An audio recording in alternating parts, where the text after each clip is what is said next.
You're listening to the podcast for all of the news, notes, and breakdowns for your Ohio State Buckeyes. This is Sons of the Shoe with Nick Wilson and Spencer German.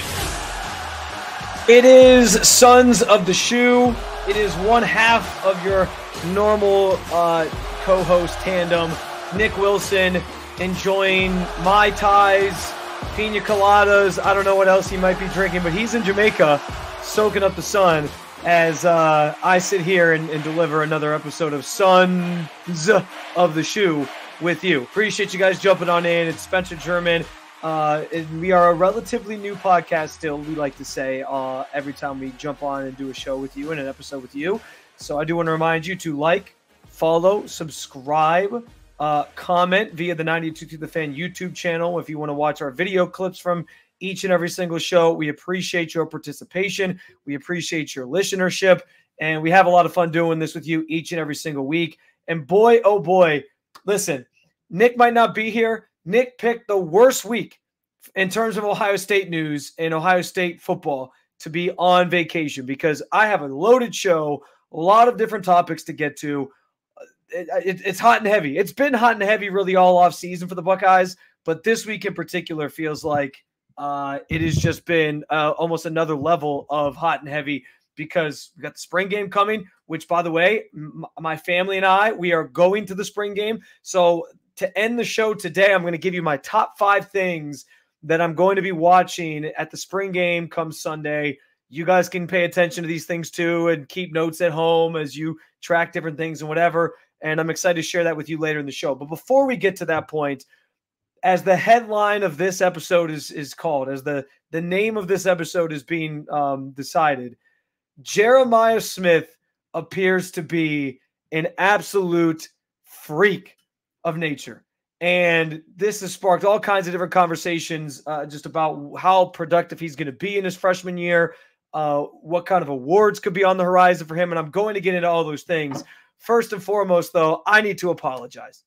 I need to apologize because several weeks back, Nick held my feet to the fire, made me put a number on Jeremiah Smith's stats and what it's going to look like in year one. And I kind of compared it to what Carnell Tate had last year. And I was stupid. It was stupid of me to compare him to anybody else, because Jeremiah Smith is clearly not right like anybody else. You got highlights popping up on social media of him making one-handed catches where he's palming the tip of the football while falling out of bounds with the DB in his face. And I'm like, who is this guy? Who is this player that we're seeing? And I get it's practice. It's not necessarily in a game situation, but how can I not sit there and think that what he's doing in practices that we're seeing in these highlights isn't going to translate to on the field? And it falls in line with everything we've heard about this guy coming in. I mean, the talk on Jeremiah Smith and the reason why his recruitment was so polarizing and popular and everybody was talking about it was because they knew that he had a chance to really just step in and be an instant impact type player. And you knew teams wanted his services badly. But you got people talking about him being better than some of these other receivers that we've already seen come through the walls there at the Woody and at the Shoe. Whether it be Chris Olave or Garrett Wilson, or most recently Marvin Harrison Jr., or even as far back as Michael Thomas and others. I mean, this guy has, at least on the tape, on the stuff that we're seeing, and I get it, social media, a lot of that stuff can become hyperbolic, and it can be overhyped, and the hype train gets larger on those platforms. But guys, he looks like he is a certified freak, as we put in the name of this episode. You can guarantee that Jeremiah Smith is going to be on my list of top 5 things to watch on Saturday at the spring game, because how can you not be attracted to wanting to see this guy play football? He feels like an absolute stud in the making. And that's why I say I issue an apology, because Nick's not going to let me do it. I already know he's not going to let me renege and go back and try to change my he's not going to let me change my prediction. But between you and me, listen, Nick's not here. Nick's not here this week. He's on vacation, like I said, enjoying some drinks with little umbrellas in them. He's not thinking about Ohio State football. Hopefully he's not even thinking about me, honestly, because if he's on vacation, he should be enjoying himself.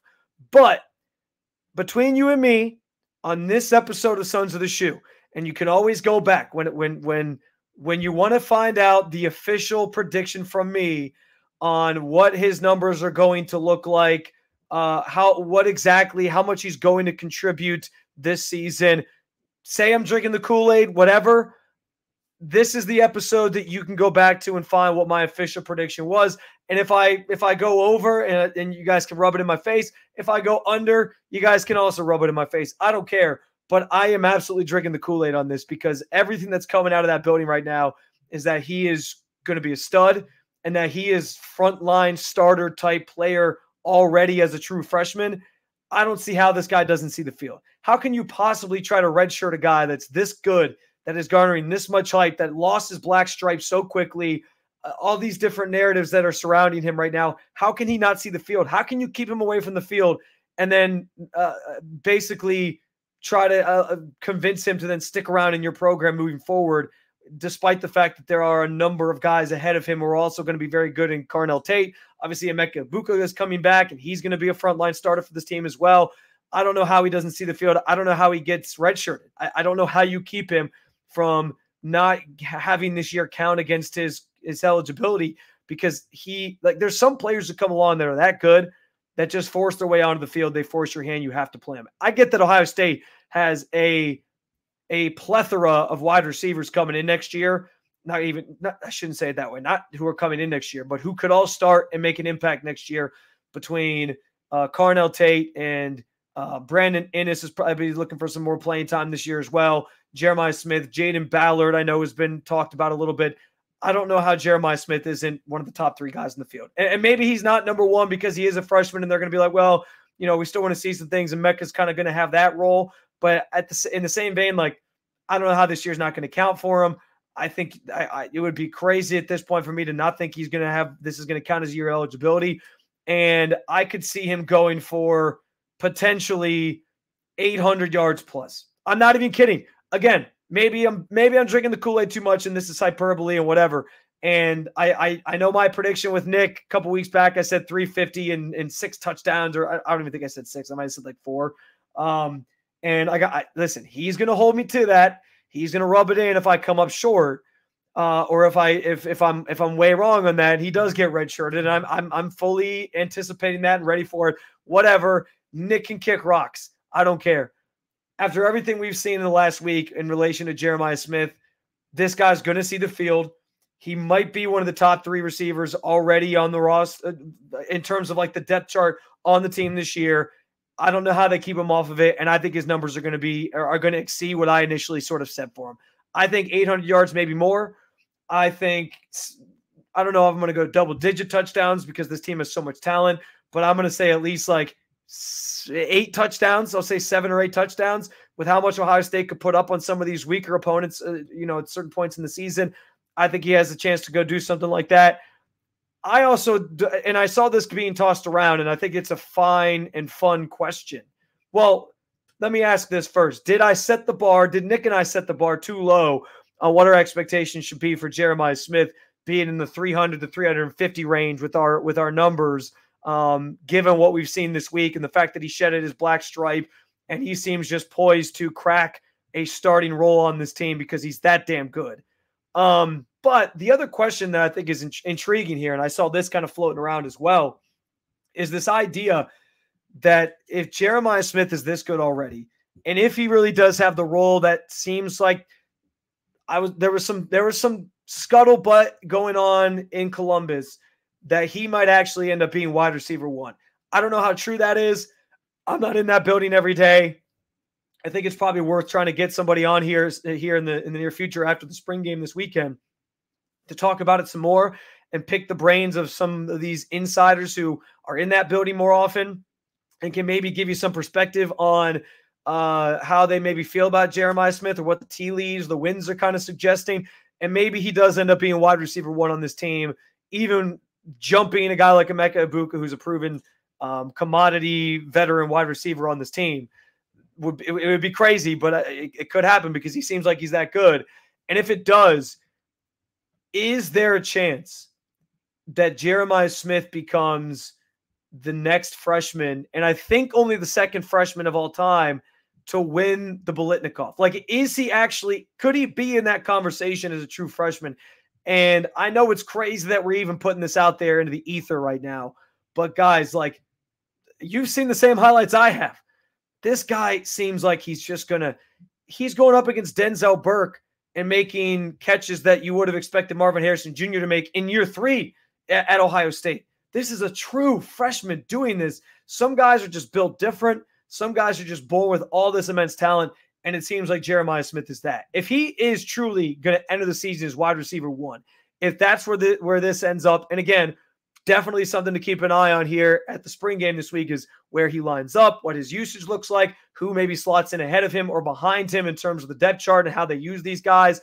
And I get it's the spring game. They're not going to give away the store and give away everything in April. But seeing how that kind of sorts itself out and what that looks like is must see on if for the first ever televised spring game in the history of college football. You're going to want to watch it. I know I'm going to be watching it. But if he ends up being wide receiver 1, he's going to have a legitimate shot to win the Biletnikoff. And I mean that wholeheartedly. Like, I'm still kind of tempering my expectations a little bit and saying 800 yards, 7 to 8 touchdowns. I think he's going to be decent, but I don't know if he's going to put up like Marvin Harrison Jr. Numbers from this past season where he won the Biletnikoff. And obviously he was putting up massive numbers for the second straight year, over 1,000 yards. In back-to-back seasons. He had 14 touchdowns in back-to-back seasons. I don't know if he gets to that plateau yet, but because I'm kind of tempering my expectations, just understanding where this depth chart is at and understanding the receivers that are on this roster ahead of him or around him with other talents that are going to obviously push to see the field. But if it shakes out that this guy is just so undeniably good that they cannot deny him the role of number 1 top receiver on the team, top weapon for whoever's going to be the quarterback. And we will talk about that next because Ryan Day had some interesting comments about Julian Sayin as well this week. If it is undeniable that he becomes wide receiver 1 for you, I don't know. Like, there's a chance he could challenge for the Biletnikoff in year 1, which is almost an unheard of feat. From what I understand, I looked this up. The only freshman who the first freshman to ever win the Biletnikoff was Michael Crabtree, and I don't think there's been a freshman who has done it since. You can look up the list. Everybody else was in later years of their career in college when they won it, including Marv this past year, obviously. He could be historically good in terms of what he brings to Ohio State right from the outset here as he steps foot on campus and starts playing for this team. I'm fascinated to see it. I'm fascinated to see what he looks like in person on Saturday and beyond. He's going to be, he's just that special. He looks like he's that special. And I get it's highlights on X and it's not, in-game scenarios and these different things, but how can you not watch that and be like, okay, that's going to translate. The dude's just a freak. He's going up against some of the best defenders in college football who make up this Ohio State secondary, and he's making them look foolish at times. That's unheard of talent. I don't know how he doesn't see the field. I don't know how this year doesn't end up counting against his eligibility because he's that good. Undeniable that it seems he is not to be denied getting playing time this year, and it could even culminate based on the things that are being talked about around him and him starting the year next season as wide receiver 1, wide receiver 2.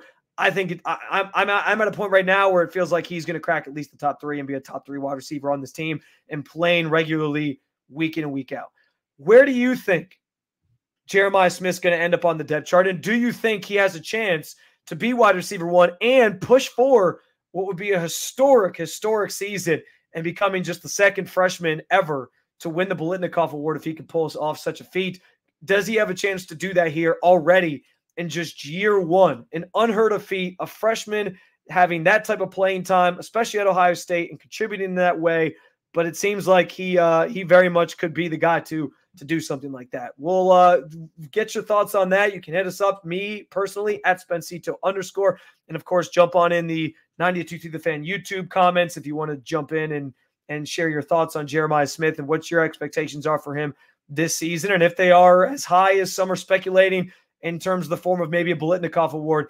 In the meantime, guys, one Ohio State Buckeye is set to enter the spring transfer portal. Sad to see him go. It was a fan favorite from Nick Wilson, and we'll talk about that. Also, we've spent a lot of time this offseason banting about the quarterback situation, and Julian Sayin became the fastest freshman quarterback ever to shed his black stripe at Ohio State.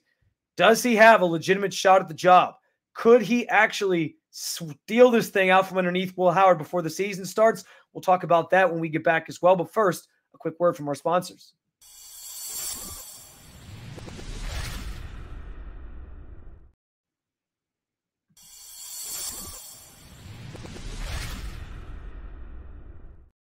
Welcome back into Sons of the Shoe. Spencer German riding solo this week without my partner in crime, Nick Wilson, who again is sipping Mai Tais and whatever other fruity mixed drinks you can think of that you would drink on vacation. That's what he's doing right now down in Jamaica. But I'm here. I'm here grinding. I'm here with you and excited about it because it is an exciting week for Ohio State football with the spring game looming on Saturday.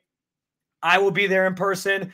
Maybe some of you will be there in person, and certainly going to be a lot to keep an eye on. We'll get to, in the final segment, my top 5 list of things to keep an eye on and watch that I'll be paying attention to on Saturday at the spring game. We'll see if your list aligns with mine and if there's anything that I maybe miss that you guys want to add to the fold as well. But before we get to that, a couple other big headlines that kind of emerged recently this week out down in Columbus include starting with this one, which is the timing was interesting because just last week, as we were kind of wrapping up the show, we were talking obviously about Carlos Loughlin coming in as the new running backs coach from Oregon, and just what it's going to take for him to prove himself worthy of the job and a fit at Ohio State and make it seem like it was a good hire, right? And one of the things that Nick and I hit on was just this idea that it's not about, just recruiting a guy. It's about recruiting guys and your guys kind of sticking and lasting and having success in the field and developing them. And that we're not going to know necessarily if it's a good hire until, a couple years from now, because right now he's starting with a running back room that's loaded with 2 super talented guys who are veterans who both kind of came here, I think, despite who the running back coach was. I know it was Tony Alford, and that probably had some he probably had some pull in bringing him in here, and Judkins in particular, and obviously recruiting Henderson. But Henderson's a Buckeye through and through. Like, he was willing to come back and stay. He's not going anywhere. And Judkins, it seems like, is committed to this kind of dual threat or this two-headed monster backfield that they're going to have set up next year, complementing Henderson and him complementing and Henderson complementing him.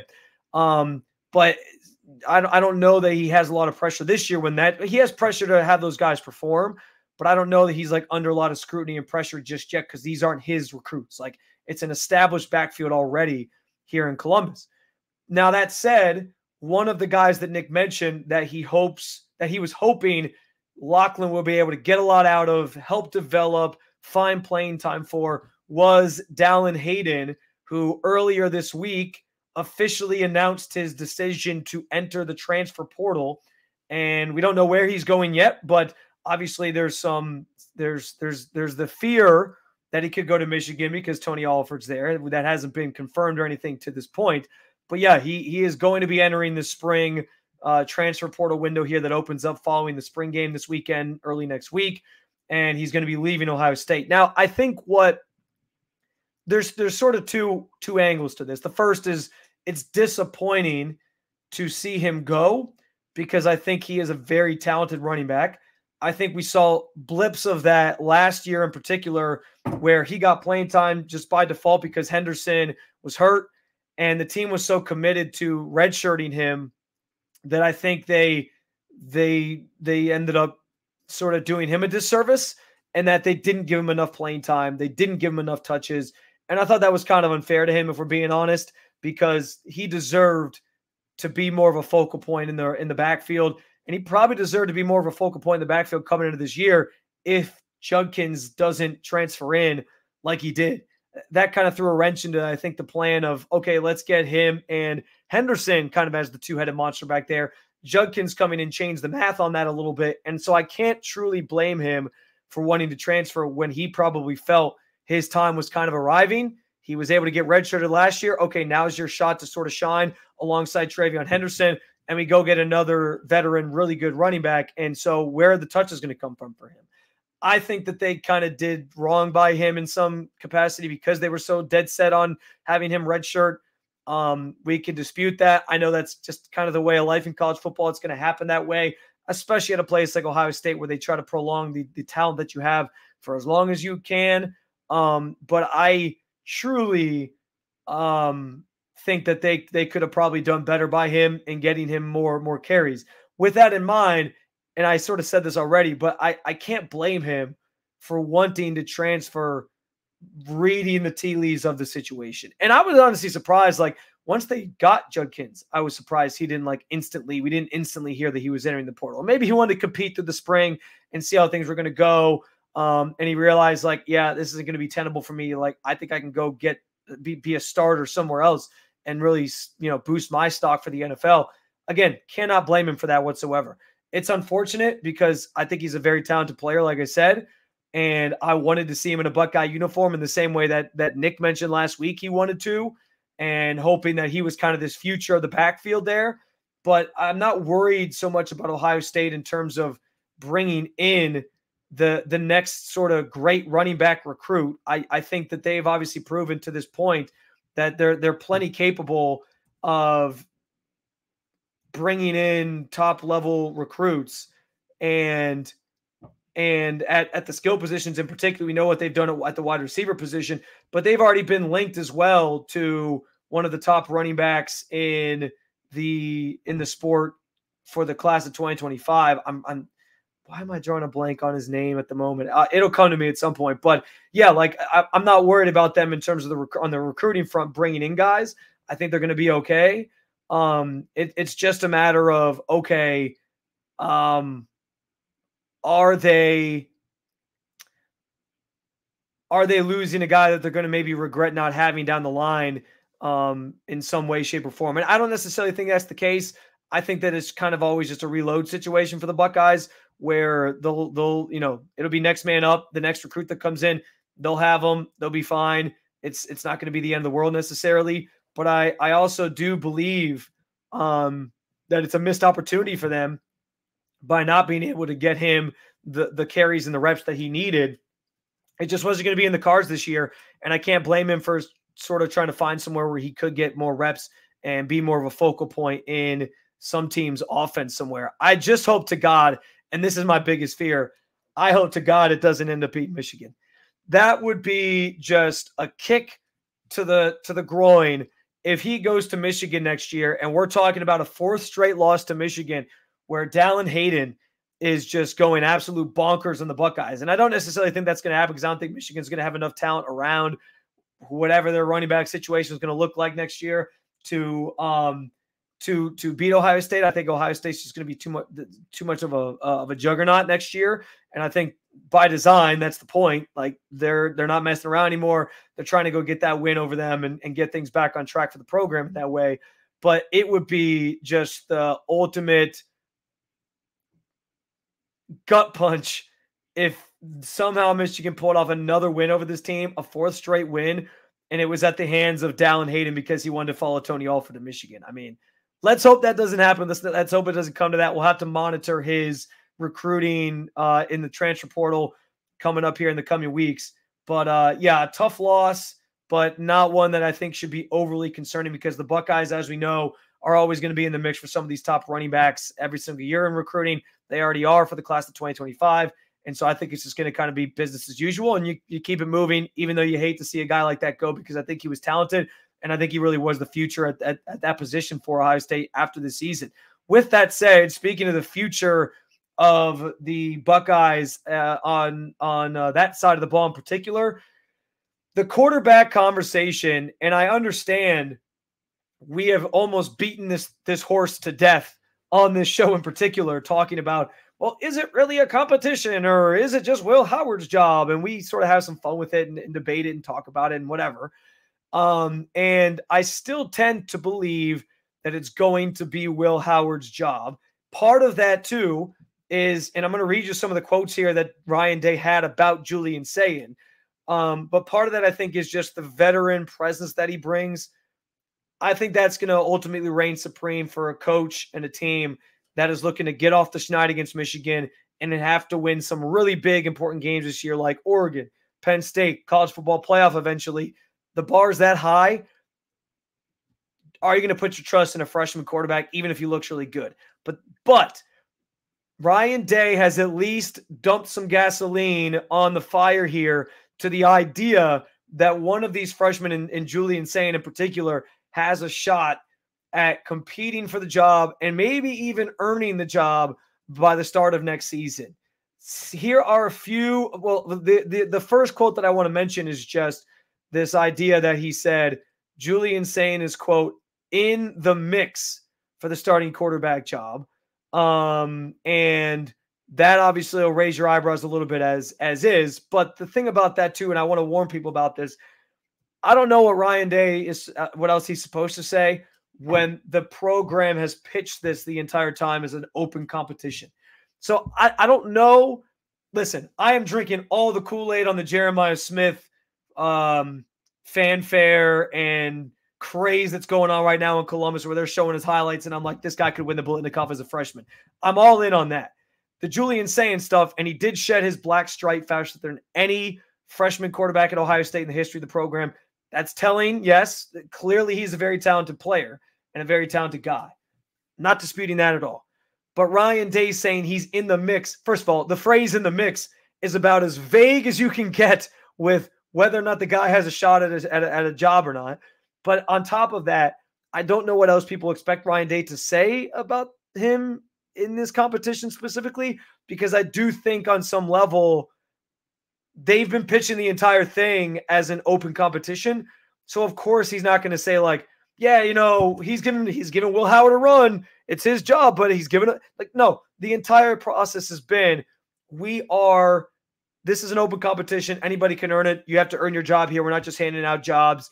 And so of course I think him sort of just playing into that is, I think this could be interpreted as him just playing into that theme by saying, yeah, he's been really, really good, and he's in the mix for the job as we get to the spring game and beyond into the offseason leading up to next season. Now, there are some other pretty interesting quotes, and you got reporters who are on this beat every day talking about how Ryan Day seems to talk about Julian Sayin differently than he has talked about other quarterbacks that have come through those halls down at Ohio State and at the Woody.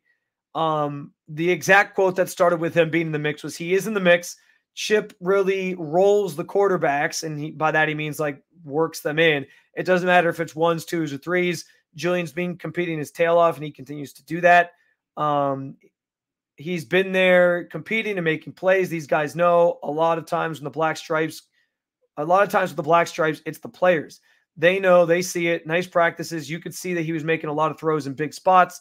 Again, that's pretty telling just of the talent that he brings to the table and what he's kind of doing out there. If his teammates are recognizing it, if the coaches are recognizing it, could be one of those situations like Jeremiah Smith where it's just, okay, he's undeniably good and we're not going to be able to keep this guy off the field. But the one quote that gives me pause, on top of the fact that this could just be easily interpreted as him just sticking with the status quo of how they've pitched this entire quarterback competition from the jump, which is, well, it's an open competition. He had another quote where he said on Julian Sayin, he's got to be ready to play against Oregon, Penn State, and that team up north. And that's the key thing for me.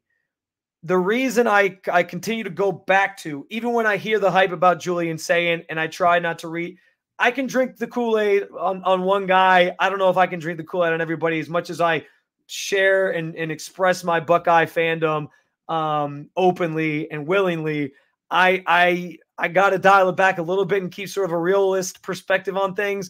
And so as I'm riding the Jeremiah Smith hype train, I dial it back a little bit with Julian Sayin, because that quote about winning against those teams, the Oregons, the Penn States, that team up north, that's the thing that I think is going to ultimately put Will Howard ahead of the rest of the group, is that he just has a different level of experience than those guys do. It's by no fault of their own. It's just a matter of when they were born and when they came in as recruits. And that's not to say Julian Sayin won't be now next year if they somehow were able to redshirt him, that he wouldn't be the starting quarterback next year as a redshirt freshman and take the reins and run with it, even maybe over Aaron Noland, who I think is another guy that we're all very excited about seeing how those two maybe compete with each other if they both stick around.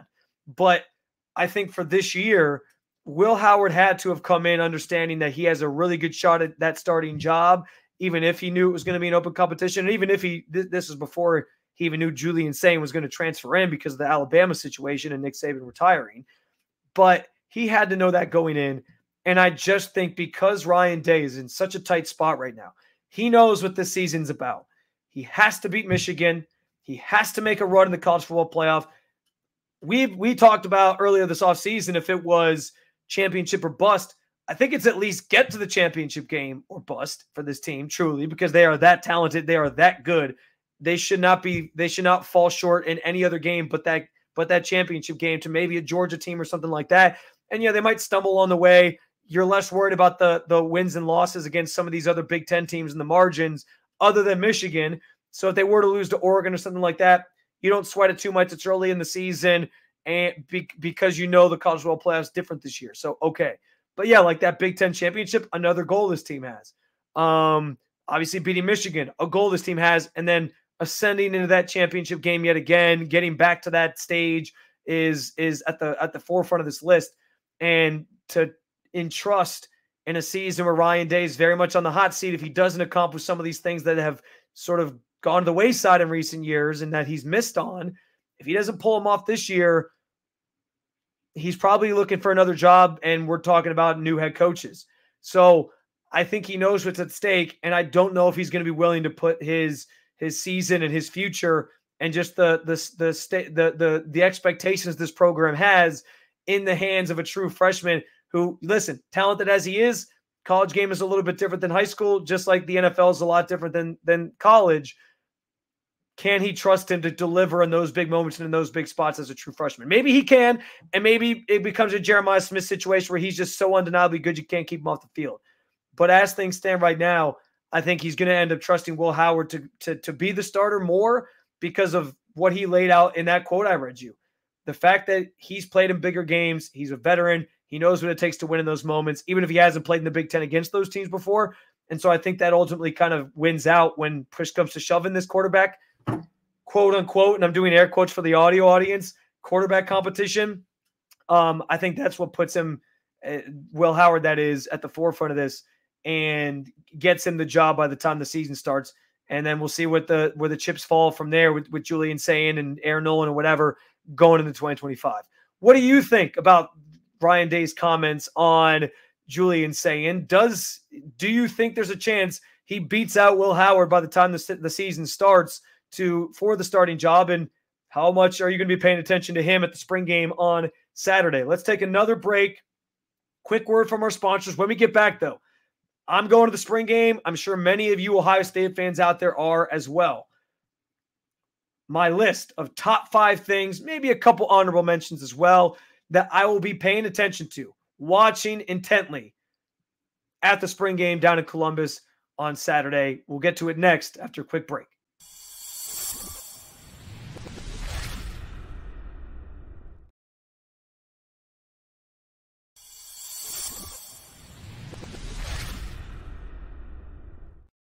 All right, guys, final segment of this week's episode of Sons of the Shoe. It is Spencer German again riding solo this week while Nick is enjoying kicking his feet up on the beach somewhere in Jamaica. But while he's doing that, while he's soaking up the sun and going to come back looking like a tomato, I am going to be down in Columbus soaking up the sun inside the Horseshoe, hopefully with many of you Ohio State fans as well who are going to be in attendance. Very much looking forward to it. This is going to be my first time going to the spring game. I was going to say in person, but I guess this is also the first time that they're broadcasting on TV. So I guess I've never really watched the spring game intently because generally it's been just catching highlights of it on Twitter. But this will be the first time I'm there in person. Looking forward to it. Going to be a nice event to spend some time with my family. But there are some things that I will be paying attention to very, very intently in relation to the Buckeyes and how they do things as we try to paint the picture of what next year and this team and this depth chart and all these different things are going to look like. So without further ado, I have my official list. Top 5 things that I will be paying attention to, or top 5 things that I'm watching intently at the spring game on Saturday down in Columbus. And I start with an honorable mention, which is going to be just what the rotation looks like with Travion Henderson and Quinshon Judkins. I thought about putting this one on there at 5, but I backed off of it because I don't know that we're going to even get the full picture of that in the spring game necessarily. But how those guys are going to kind of be utilized, if we can get a good sense of that or what it might look like, I think is going to be something certainly to keep an eye on, because we all want to know who's going to be the third down guy, who's going to be the first down guy, who's going to be the pass catching back, like all these different things. So we'll see kind of what that looks like. I think we maybe get an early glimpse of that. We'll see, but it's something to at least glance at and have on your radar. But I don't know that we get the full picture of that necessarily just in the spring game. With that said, we move on to the official top 5. That was our honorable mention, or outside looking in, however you want to call it.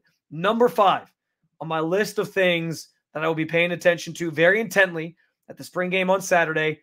And it goes to Chip Kelly and the process of the play calling. Again, maybe not something you get full scope of in a spring game, but I'm very curious to kind of watch the sideline and see what Chip's doing, how the plays are being relayed, what Ryan Day is maybe sort of communicating in between things, because that's the big question. Is like Ryan Day's taking a step back.